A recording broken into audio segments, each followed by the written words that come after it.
నమస్తే గిరిబాబు గారు. నమస్తే అండి.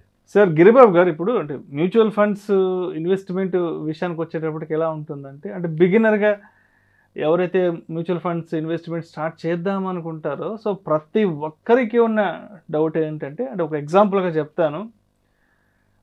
15-15-15 రూల్ ఆఫ్ 15 ఫార్ములా ఉంది కదా. అంటే 15 సంవత్సరాల పాటు నెలకి 15,000 రూపాయలు 15% చొప్పున రిటర్న్స్ వేసుకుంటే ఒక కోటో కోటిన్నర ఎంతో చేతికి వస్తుంది.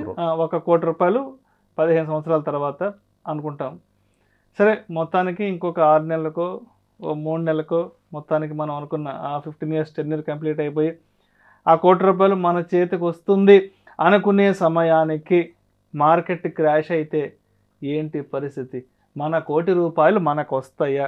మన 1 కోటి రూపాయలు ఎక్కడికి వెళ్ళిపోతాయి? Then who is accountable for that 1 crore? ఏంటి పరిస్థితి? అసలు మన డబ్బు మనకు వస్తుందంటారా ఏంటంటూ చాలామందికి అంటే మ్యూచువల్ ఫండ్స్కి సంబంధించి ఉన్న పెద్ద ప్రశ్న ఇది. సో మరి మీరేం చెప్తారు దీనికి? తాకట్టులో ఉన్న బంగారాన్ని విడిపించి ఆ రోజు ఆన్లైన్ రేటుకే మేము కొంటాం. Sharma gold company. నా దగ్గరికి ఆల్మోస్ట్ ఎవ్రీడే ఒక 2-3 క్లయింట్స్ వస్తుంటారండి. దాదాపుగా వచ్చిన ప్రతి ఒక్కళ్ళు కూడా అడిగే క్వశ్చన్స్లో తప్పకుండా ఈ క్వశ్చన్ ఉంటుంది. నేను మీరు చెప్పినట్టు ఇన్వెస్ట్ చేస్తాను, ఒక 15 ఇయర్స్ ఉంటాను, ఉన్న తర్వాత 15 ఇయర్స్ తర్వాత మార్కెట్ పడిపోతే మొత్తం కుప్పగూలిపోతే నా డబ్బులన్నీ జీరో అయిపోతే, లేదా నేను పెట్టిన పెట్టుబడి కూడా రాకపోతే అని ఇలా క్వశ్చన్స్ వేస్తూ ఉంటాను. సో వాళ్ళందరికీ నేను చెప్పే సమాధానం ఏంటంటే, మీరు మ్యూచువల్ ఫండ్స్లో ఇన్వెస్ట్ చేసినప్పుడు longer the period you invest, మీకు ఒక మార్జిన్ ఆఫ్ సేఫ్టీ అని ఒకటి వస్తుంది. Margin of safety. ఈ మార్జిన్ ఆఫ్ సేఫ్టీ ఏంటంటే, సపోజ్ ఇప్పుడు మీరు ఒక 15 ఇయర్స్ పాటు ఇన్వెస్ట్ చేస్తే మీరు చెప్పినట్టు రూల్ 15 ప్రకారంగా ఒక 1 crore వచ్చింది అనుకుందాం.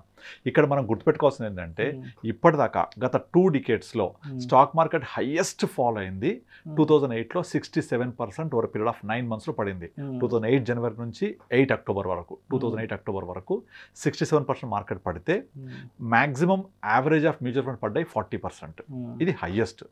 సెకండ్ బిగ్ ఫాల్ వచ్చేసి మనం 2020 కోవిడ్ టైంలో చూసాం. మార్చ్ కోవిడ్ టైంలో అప్పుడు స్టాక్ మార్కెట్ పడింది 39%. వేరే మ్యూచువల్ ఫండ్స్ యావరేజ్గా పడింది 18-19% పడ్డాయి. ఇక్కడ మీరు గమనిస్తే స్టాక్ మార్కెట్ కనుక ఎంత పడుతుందో అందులో ఒక 50% to 60%, మ్యాక్సిమం 50% వరకే మ్యూచువల్ ఫండ్స్ పడతాయి. అంతేకాని మ్యూచువల్ ఫండ్స్ మొత్తం టోటల్గా పడిపోవు, జీరో అవ్వదు, ఇంపాసిబుల్ అది. సో ఓకే, ఇప్పుడు మన పాయింట్కి వద్దాం. మరి నేను 1 కోటి రూపాయలు అయింది కదా, నా చేతికి తీసుకునే టైంకి వచ్చేప్పటికి పడిపోతే ఎట్లా స్టాక్ మార్కెట్ అంటే, ఇక్కడ నేను చెప్పేది ఏంటంటే, మనము 1 crore అయ్యింది. మనం కోవిడ్ ఎగ్జాంపుల్ తీసుకుంటే మార్కెట్ 40% పడింది. ఈ 40% మార్కెట్ పడితే మ్యూచువల్ ఫండ్స్ ఎంత పడ్డాయి? 20% పడ్డాయి. సో ఆ 20% ఎంత? 1 crore 20% ఎంత? 20 lakhs. పోతే ఎంత మిగులుతుంది? 80 lakhs మిగులుతుంది. అంటే మీకు అట్లీస్ట్ వరస్ట్ సిచ్యువేషన్లో కూడా మీరు పెట్టిన పెట్టుబడికి మొత్తం 15,000 చొప్పున మీరు పెడుతూ పోతే 27 లక్షలు మనం ఇన్వెస్ట్ చేస్తాం. 27 లక్షలకు గాను మీకు దగ్గర 80 లక్షలు మీ చేతిలో ఉంటుంది. ఏది ఇన్స్పైట్ ఆఫ్ కోవిడ్ ఆల్సో. అంటే 80 లక్షలు వచ్చింది అంటే మీకు ఎంత రేట్ ఆఫ్ రిటర్న్ వర్కౌట్ అయినట్టు? 12.5% చొప్పున వర్కౌట్ అయితే, తక్కువ క్రాష్ అయ్యి పడిపోతే కూడా, ఎందుకంటే మామూలుగా 12కి మించి ఎక్కువగా కూడా చెప్పకూడదు.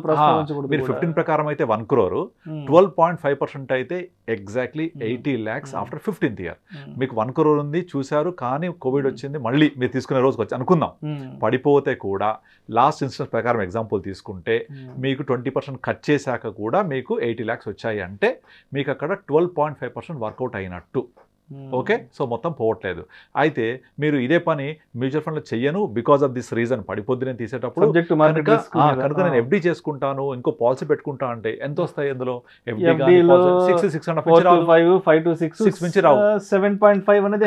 ఇక్కడ కోవిడ్ వచ్చి పడిపోయిన తర్వాత కూడా మీ 1 కోటి రూపాయల్లో 20% తీసేస్తే కూడా 80 లక్షలు ఉన్నాయి కదా.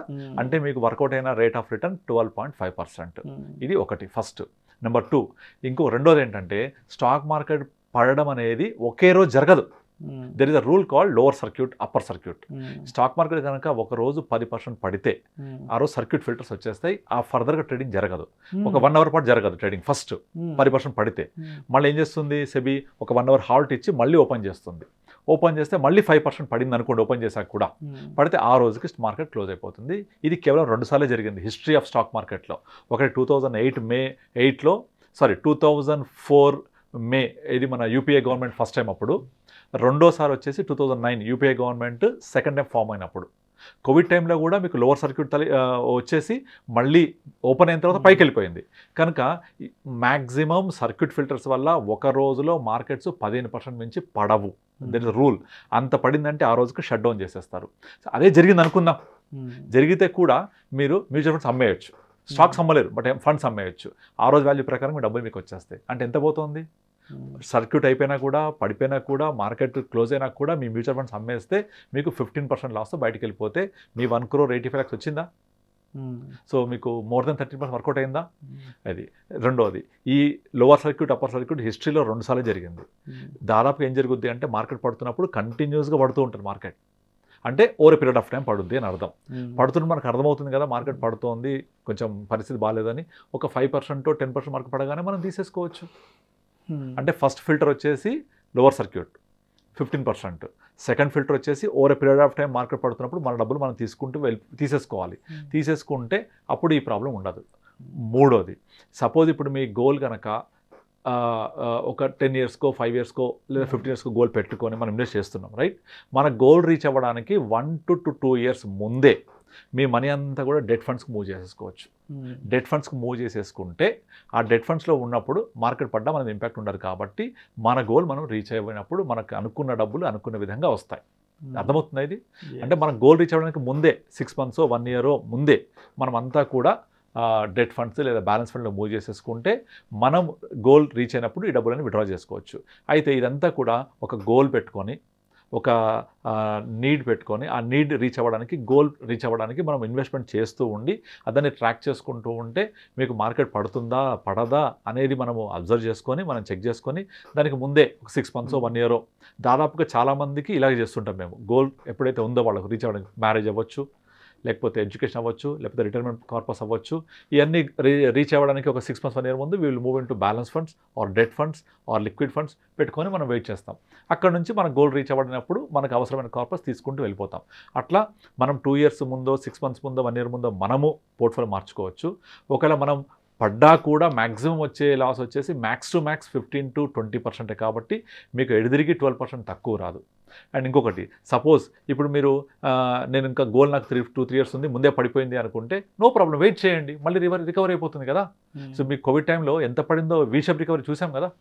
సో ఇవన్నీ చేయాలంటే నాకు ఐడియా లేదు, నేను చేయలేను, నేను స్టడీ చేయలేను అంటే అడ్వైజర్ని కలవండి. హ్యాపీగా ఇవన్నీ ట్రాక్ చేస్తూ ఉంటారు. Advisor will help you out in better way in generating better returns also. So నేను చేస్తుంటాం జనరల్గా అందరికీ అట్లా. సో మీరు నాకు ఇవేం తెలియదు అనుకొని ఫిక్స్డ్ డిపాజిట్లోనో లేకపోతే ఇన్సూరెన్స్ పాలసీ తీసుకొని 6%కి స్టిక్ అయ్యే బదులు ఇలా ఒక అడ్వైజర్ హెల్ప్ తీసుకొని మీరు మోర్ దెన్ 15% రిటర్న్ జనరేట్ చేసుకోవచ్చు కదా. ఇప్పుడు నేను వెహికల్లో నాకు డ్రైవింగ్ రాదు అంటే విల్ హైర్ అయిన డ్రైవర్, అంతే కదా. లేదా నేను 2-wheeler మీద వెళ్తాను, నాకు నడపవచ్చు అనుకుంటే మీరు ప్రికాషన్స్ తీసుకుంటారు. హెల్మెట్ పెట్టుకుంటారు, 40 స్పీడ్లో వెళ్తారు, లెఫ్ట్ సైడ్ వెళ్తారు, బండి కండిషన్లో ఉంటుంది, ఫ్యూయల్ ఉంటుంది, ఇలా ఇవన్నీ ప్రికాషన్స్తో వెళ్తాం. అలాగే మనం కూడా ప్రికాషన్స్ తీసుకోవాలి. తీసుకుంటే మీ కార్పస్ని అనుకున్న విధంగా రీచ్ అవ్వచ్చు. అయితే ఈ కార్పస్ ప్రికాషన్స్ ఇవన్నీ కూడా నాకు తెలియదు అనుకుంటే advisors are there to help you out. అలా అడ్వైజర్ ద్వారా వెళ్తే డెఫినెట్లీ మీరు అనుకున్న విధంగా గోల్ రీచ్ అవుతారు, మీరు అనుకున్న విధంగా రేట్ ఆఫ్ రిటర్న్ రీచ్ అవుతారు. కనుక ఇప్పుడు ప్రజెంట్ సిచ్యుయేషన్లో ఒక 20 years బ్యాక్ అనుకోండి, ఇవన్నీ అవసరం లేదు.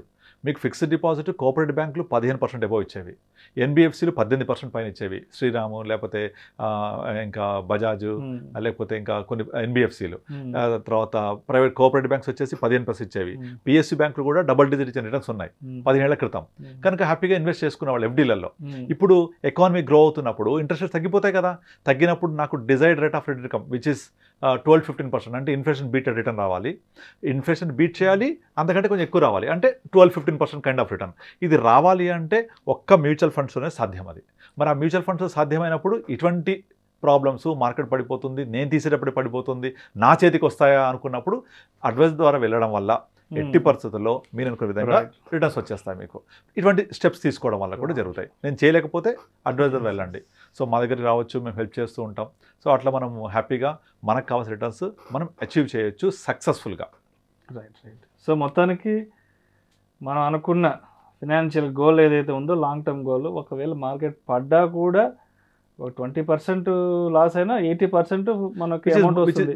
లేదంటే డెట్ ఫండ్స్ లాంటి వాటిలో మూవ్ చేసుకుంటే ఏ ఇబ్బంది కూడా లేదంటారు. ఎస్, అంటే ఇప్పుడు సపోజ్ ఏదైనా నేను యాక్సిడెంట్ అవుతుంది అనే అవకాశం ఉంటే ప్రికాషన్స్ తీసుకుంటాం కదా. ఇప్పుడు మీకు కార్లో వెళ్ళేటప్పుడు మనము ఇవి దాని ఏమంటారు ఎయిర్ బ్యాగ్స్ ఎందుకు ఉంటాయి? ఏదైనా యాక్సిడెంట్ అయితే సేఫ్ చేయడానికి కదా. కనుక there are so many precautions also. ఆ ప్రికాషన్స్ తీసుకుంటే ఏ ప్రాబ్లం ఉండదు. అందుకే ఇప్పుడు ఈ మధ్య కాలం చూస్తే చాలా మంది మ్యూచువల్ ఫండ్స్ ఎస్ఐపి గురించి అడుగుతున్నారు. ఎస్ఐపి అనేది ఒక ప్రోడక్ట్ అయిపోయింది. ఇప్పుడు నాకు మ్యూచువల్ ఫండ్స్ వద్దు, రిస్క్ అంటున్నారు, కానీ ఎస్ఐపి కావాలి అలా అడుగుతుంటారు. SIP has become a product now. ఎందుకు అంటే దానివల్లనే. సో ఆ మ్యూచువల్ ఫండ్స్లో ఉండే రిస్క్ నాకు వద్దు కానీ ఎస్ఐపి కావాలి అనే రేంజ్కి వచ్చిందంటే అర్థమవుతుంది అందరికీ. సో ఈ అర్థమైనప్పుడు ఇటువంటి ప్రాబ్లమ్స్ని ఓవర్కమ్ అవ్వాలి అంటే better you meet an advisor. దీనివల్ల ఏం ప్రాబ్లం లేదు. మీకు మాక్సిమం ఎక్స్పెన్స్ రేషియోలో 0.7 నుంచి 1% ఉంటుంది. ఆ 1% ఎక్స్పెన్స్ రేషియో అనేది నథింగ్. అది మీకు ఎంత ఆల్ఫా జనరేట్ చేసినప్పుడు. Thank you sir. Thank you so much. Thank you అండి.